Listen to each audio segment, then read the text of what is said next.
नमस्ते दोस्तों, स्वागत है आपका हमारे चैनल पर।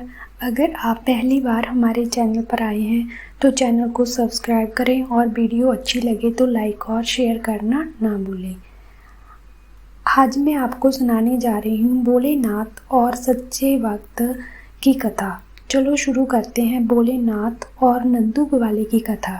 यह कथा एक छोटे से ग्वाले की है जिसकी भक्ति से स्वयं महादेव प्रसन्न हो गए थे। इसमें ना दुख है ना विलाप, केवल प्रेम है, विश्वास है और शिव की असीम कृपा। बहुत समय पहले की बात है। उत्तर भारत के एक हरियाले गांव में नंदू नाम का एक ग्वाला रहता था। नंदू ना तो पढ़ा लिखा था, ना ही पूजा पाठ जानता था, लेकिन उसका मन भोलेनाथ में सदा लीन रहता था।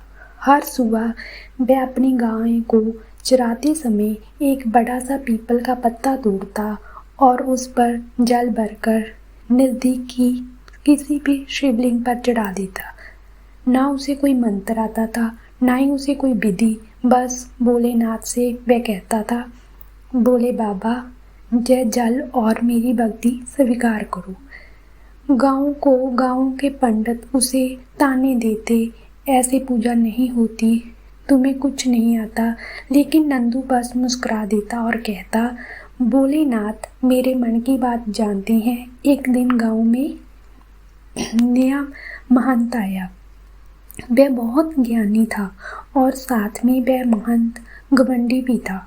उसने नंदू की पूजा देखकर क्रोधित होकर कहा, ऐसी अपवित्र पूजा से शिव प्रसन्न नहीं होते, यह अपमान है। कल से तुम मंदिर मत आना। नंदू इतना सुनकर उदास नहीं हुआ। वह बस शिवलिंग के सामने हाथ जोड़कर बोला, बोले बाबा, अगर आपको मेरी पूजा पसंद नहीं है तो मैं रुक जाऊंगा, लेकिन अगर मैं कुछ गलत नहीं कर रहा तो कृपा करना। तो रात को महंत को सपना आया। एक विशाल ज्योति रूप में भगवान शिव प्रकट हुए और बोले, तू शस्त्र जानता है लेकिन नंदू का हृदय नहीं जानता है। वह मुझसे बातें करता है, खेलता है, प्रेम करता है। उसके पत्ते में जो जल है उसमें उसकी आत्मा घुली हुई है। तो जब उसने देखा तो महंत डर गया और वह महंत कांपता हुआ उठा।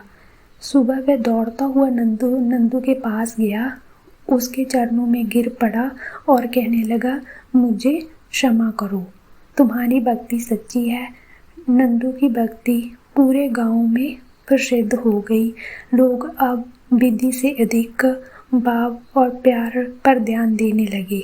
उस मंदिर में आज भी एक कोना नंदू ग्वाले की भक्ति के नाम पर सुरक्षित है, जहाँ केवल एक पीपल का पत्ता और जल रखा जाता है। इसलिए भगवान विधि से नहीं, हृदय से प्रसन्न होते हैं। जहाँ भाव प्रेम है वहाँ भोलेनाथ स्वयं प्रकट हो जाते हैं। अगर यह कथा आपको अच्छी लगी तो कमेंट में जय भोलेनाथ अवश्य लिखिए। जय भोले।